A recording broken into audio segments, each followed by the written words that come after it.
What if? Have you ever wondered about the way that certain things turn out in life if only things had been different?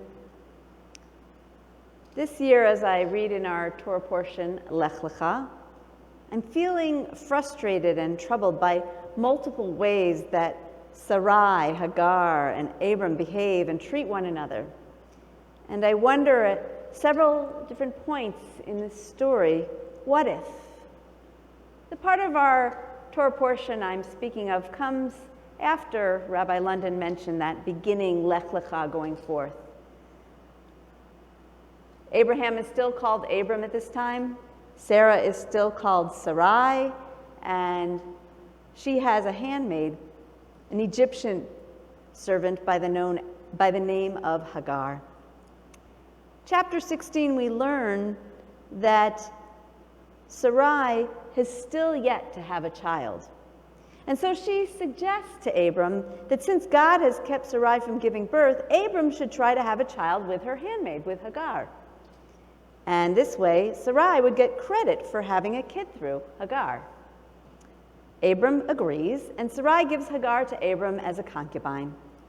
When Hagar gets pregnant, she perceives Sarai with lower esteem. Sarai, filled with emotion, lashes out at Abram, blaming him for Hagar's new lower perception of Sarai, and says, "Let God decide between you and me." Abram responds, "Your maid is in your hands. Deal with her as you think right." And so, Sarai treats Hagar harshly. As a result, Hagar runs away. An angel of God finds Hagar by a spring of water in the wilderness and asks her where she's come from and where she's going. Hagar responds, "I'm running away from my mistress, Sarai."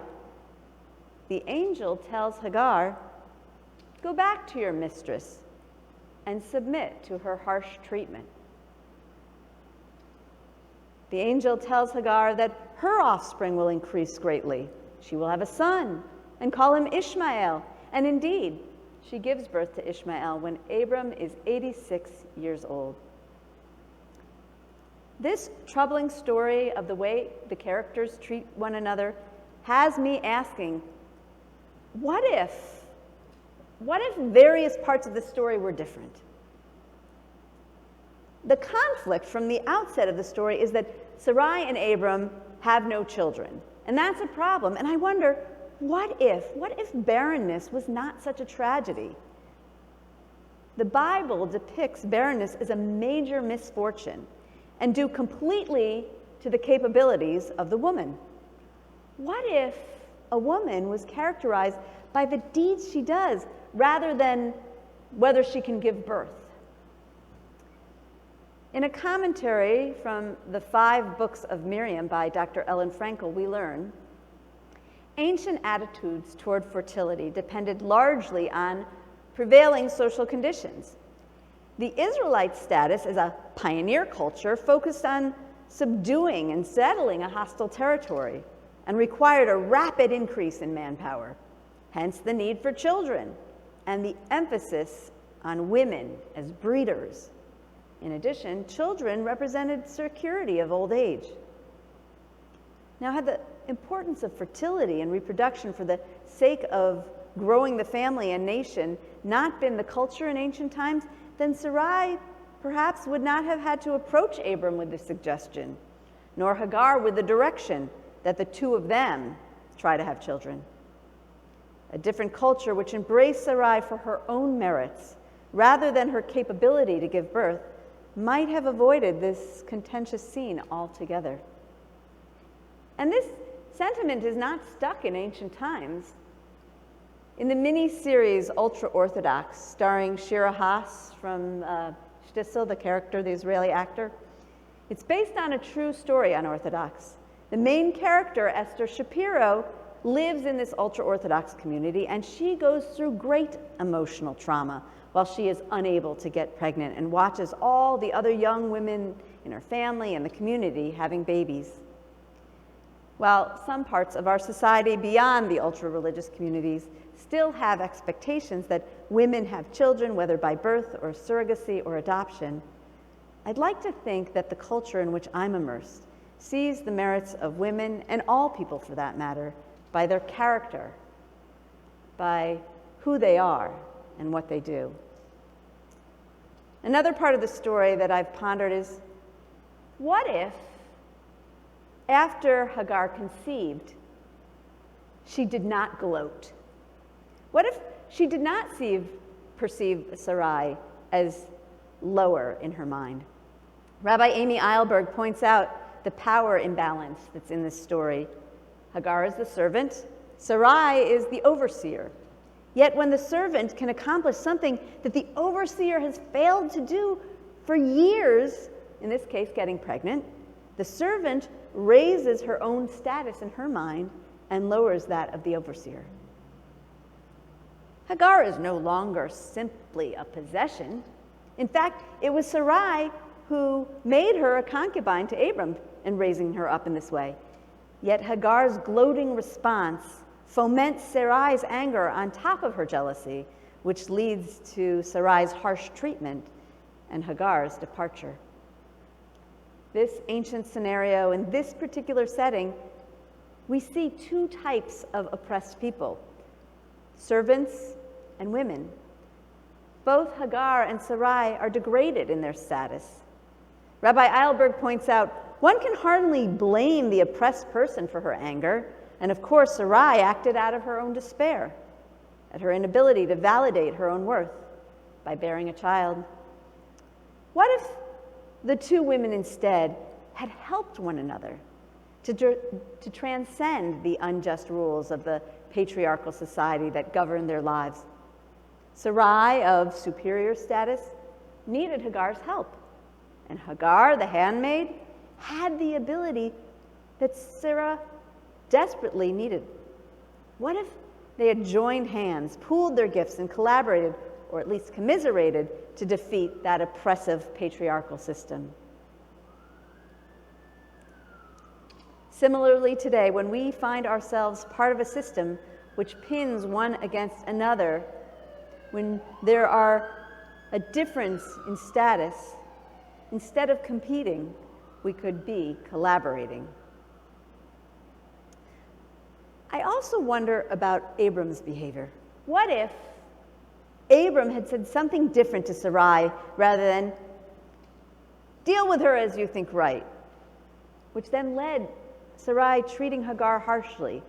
I feel like Abram just brushed her off. Do what you think is best. A midrash suggests that Abram said to Sarai multiple times, what do I care about her well-being or her harm, referring to Abram's feelings about Hagar. And in this midrash, there are quotes from the Torah which, to me, are ambiguous whether they support or temper the harsh treatment that Sarai inflicts upon Hagar. The rabbis quoted in this midrash speculate what kinds of harsh treatment Sarai might have inflicted upon Hagar. Rabbi Abba bar Kanana said, Sarai forbade Hagar from having sexual relations. Rabbi Barachia said, Sarai slapped Hagar's face with a slipper. Rabbi Barachia, in the name of Rabbi Abba bar Kahana, said, Sarai made Hagar carry water buckets and bath towels to the baths. This midrash seems more of a justification than a rebuke of Sarai's behavior, due in part to Abraham's telling Sarai, do what you think is best. What do I care?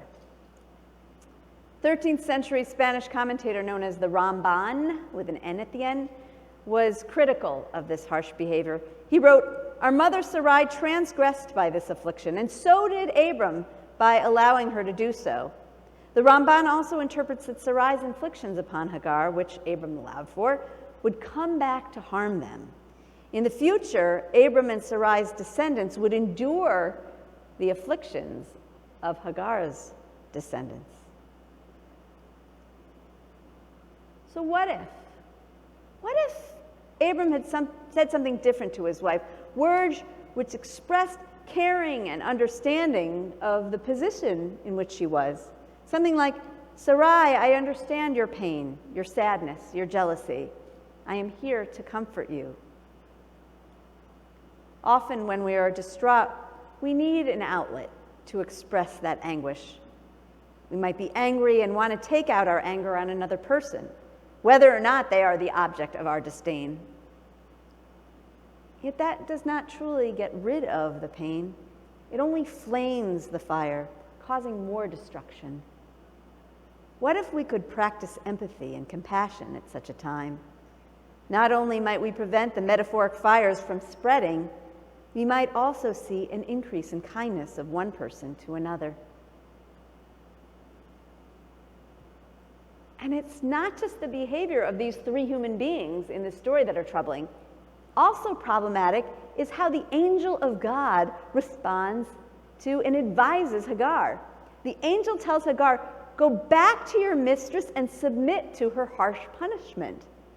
What kind of divine being encourages someone to go back to their abuser and submit to the afflictions? We learned from the earlier Midrash what range of behaviors certain rabbis thought might have been the harsh treatment. It might be Sarai forbidding Hagar from having sexual relations, or slapping Hagar's face with a slipper, or making Hagar carry water buckets and bath towels to the baths. October, among other things, is National Domestic Violence Awareness Month. Sometimes the word violence has been replaced with the word abuse, because there are other kinds of abuse that victims endure besides that which is physical. Abuse can come in a variety of forms, including emotional, financial, electronic, spiritual, and more. The harsh treatment Sarai was inflicting on Hagar could be called abuse in several forms. What if the angel of God advised Hagar differently? What if the angel said, God will watch over you and your son and provide you with your needs until you arrive in a safe community? And for us today, what if we make ourselves more present for others who are enduring harsh treatment, from bullying and domestic abuse and beyond, to say, I'm here for you, I'm at your side, to listen, to support you, and help you reach a safe place. That safe place could be physically or spiritually. What if we might prevent, if not heal, the wounds inflicted upon others? What if any parts of Hagar, Sarai, Abram's story unfolded differently, with less power imbalance, with less competition, with less harshness, with less abuse? Maybe the story would not have unfolded at all, and certainly not this way. But these what-ifs didn't happen, not in the way we read it in our Torah. That's how our ancient family story is told. It's troubling, and it's also human.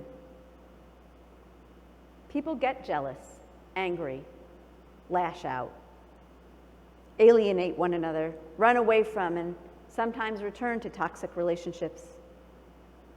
That's human. And so what then might we learn? Let us envision those what-ifs of our story, so that when we come upon what-ifs in our life, they might direct us to live our lives today with more compassion, collaboration, empathy, support, and kindness. Shabbat Shalom.